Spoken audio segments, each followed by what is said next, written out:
الله أكبر الله أكبر. Bismillahirrahmanirrahim. Alhamdulillahi Rabbil Alamin.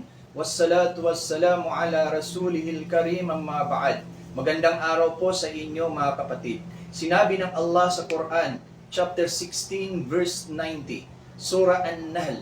A'udhu billahi minasyaitanir rajim. Inna Allah ya'muru bil 'adli wal ihsani wa ita'i dhil qurba wa yanha 'anil fahsai wal munkari wal baghi ya'idukum la'allakum tadhakkarun.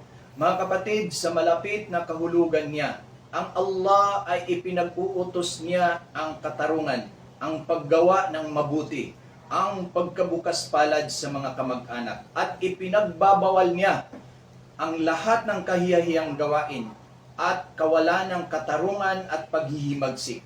Siya ay nagtuturo sa inyo upang kayo ay makatanggap ng paalala.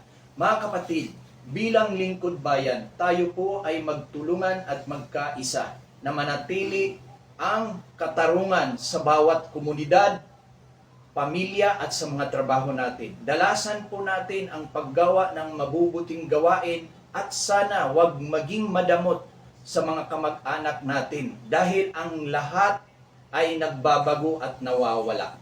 Iwasan po natin ang lahat ng pinagbabawal ng Panginoon para tayo'y maging tunay na alipin na may takot sa nag-iisang tagapaglikha. الله أكبر الله أكبر.